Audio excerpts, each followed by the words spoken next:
माझा एक खूप जुना मित्र रमेश, आज कित्येक वर्षांनी त्याची भेट झाली आणि त्याने मला सांगितले 10 वर्ष मी शववाहिकेवर चालक म्हणून कार्यरत आहे.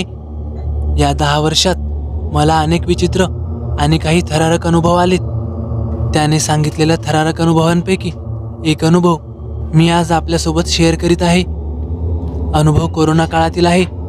कोरोनाने सर्वत्र थैमान घातलं होतं. कित्येक जणांचा मृत्यू होत असे. तर असंच एका रात्री जवळपास 10 वाजता मी 2 प्रेतांना मुर्दाघरात घेऊन चाललो होतो. तेव्हा कोरोना असल्याने त्यांना निळ्या प्लॅस्टिकच्या बॅगांमध्ये घट्ट गुंडाळलेलं होतं. रस्ता अगदी सामसूम होता.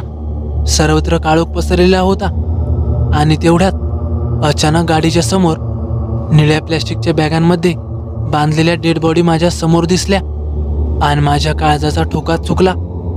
मी करकचून ब्रेक मारला. गाडी जागीच थांबली. पुन्हा वर पाहिले तर समोर काहीही नाही. रस्ता अगदी मोकळा. मी घाईघाई गाडीच्या खाली उतरलो आणि मागे जाऊन दरवाजा उघडून आतमध्ये पाहिलं आणि बघतो तर काय, आतमध्ये फक्त स्ट्रेचर ठेवलेले होते. त्या दोन्ही निळ्या पिशव्यात बांधलेल्या डेड बॉड्या गायब झाल्या होत्या. माझ्या समोरच गाडीत ते 2 प्रेत टाकले होते.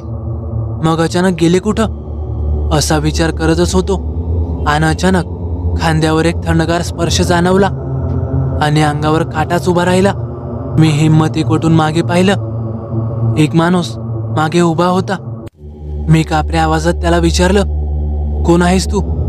त्यावर तो म्हणाला, मी संतोष. एवढ्या रात्री इथे काय करतोयस? त्यावर तो म्हणाला, माझी नाईट शिफ्ट होती, यायला उशीर झाला. म्हणलं कुणाची गाडी भेटती का ते बघावं. तुमच्या चेहऱ्याचा रंग का उडालाय? काही झालंय का? त्यावर मी म्हणलं, अरे मी येताना 2 मुर्दे घेऊन येत होतो. जे 2 जण कोरोनाने गेलते. त्यांना मुर्दाघरात पोचवायचं होतं, पण ते अचानक गायब झालेत. तो जरासा हसला आणि म्हणाला, गायब कुठे झालेत? ते काय गाडीतच तर आहेत. मी मागे वळालो आणि गाडीत पाहिलं तर खरंच त्या 2 बॉड्या गाडीतच होत्या, त्याही निळ्या कापडात पॅक. मला हे फार विचित्र वाटलं, कारण आताच नव्हत्या आणि आता पुन्हा आल्या. हा काय प्रकार आहे? पण संतोषमुळं मला जरा धीर आला आणि मी म्हणालो, बरं चल, तुला कुठं जायचंय? तो म्हणाला, थोडंच पुढं, याच रोडवर उतरायचंय. ठीक आहे चल, बस गाडीत. मी दरवाजा एकदम घट्ट लावला आणि पुढे आलो. तो माझ्या बाजूला बसला होता. गाडी चालू झाली, पण तो काहीही बोलत नव्हता. मी सहजच म्हणून विचारलं, तुला मरणाची भीती वाटत नाही का? मास्क वगैरे तर लावायचास? त्यावर तो एकदम शांतपणे म्हणाला, आता मला कसलीच भीती वाटत नाही. त्याचं उत्तर मला फार विचित्र वाटलं, पण मी त्याच्याकडे जास्त लक्ष दिलं नाही. त्या निळ्या पिशव्या समोर दिसल्या कशा, मी याचाच विचार करत होतो. आणि तेवढ्यात अचानक पुन्हा समोर काहीतरी दिसलं. मी पुन्हा ब्रेक मारला. यावेळेस समोर रस्त्याच्या थोडं बाजूला एक इसम उभा होता आणि तो गाडीला हात देत होता. मी काच खाली केली आणि जरा रागवतच त्याला म्हणालो, काय रे, मरायचंय का तुला? तर माझ्या बाजूला बसलेला संतोष म्हणाला, जिवंत असेल तर मरेल ना. मी त्याच्याकडे पाहतच म्हणालो, काय? तसा तो म्हणाला, त्याचे पाय बघा एकदा. मी त्याच्या पायाकडे पाहिलं आणि मला धडकीच भरली. त्या माणसाचे पाय चक्क उलटे होते. मी झटक्यात तिथून गाडी पळवली. बराच वेळ तो आमच्या मागे पळत होता.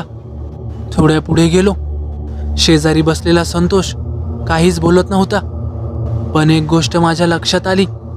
त्या समोरच्या माणसाचे उलटे पाय बघूनही संतोष घाबरला नव्हता. त्याच्या चेहऱ्यावर अजिबात भीती दिसत नव्हती. तो एकदम शांतपणे त्याच्याकडे बघत होता. माझ्या मनात शंकेची पाल चुकचुकली. मी तिरक्या नजरेने त्याच्या पायाकडे बघण्याचा प्रयत्न केला आणि क्षणात तो तिथून गायब झाला. मी प्रचंड घाबरलो आणि फुल स्पीडमध्ये गाडी पळवली. काहीच वेळात मी मुर्दाघराच्या तिथे पोहोचलो. लगेच गाडीतून खाली उतरलो. 2-4 वॉर्ड बॉय तिथे आले.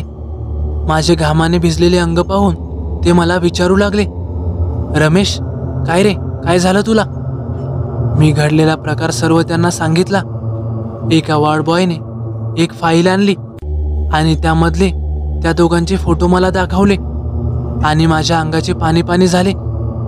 मी घेऊन येत असलेल्या त्या 2 डेड बॉडी, माझ्यासोबत बसलेला आणि मला दिसलेला, दोघेही त्यांच्याच डेड बॉड्या होत्या. अकाळी मृत्यू झाल्यामुळे कदाचित त्यांचा आत्मा भटकत होता, पण त्यांना नेमकं मला काय सांगायचं होतं ते मला काही कळालं नाही. त्यानंतर मात्र पुन्हा ते मला कधीही दिसले नाहीत. तर मित्रांनो, कसा वाटला तुम्हाला अनुभव? आवडल्यास नक्की लाईक करा, कमेंट करायला विसरू नका. आणि हो, आपल्या चॅनलला आतापर्यंत सबस्क्राईब केलं नसेल तर नक्कीच सबस्क्राईब करा. तर चला भेटूया पुढच्या व्हिडिओत. धन्यवाद.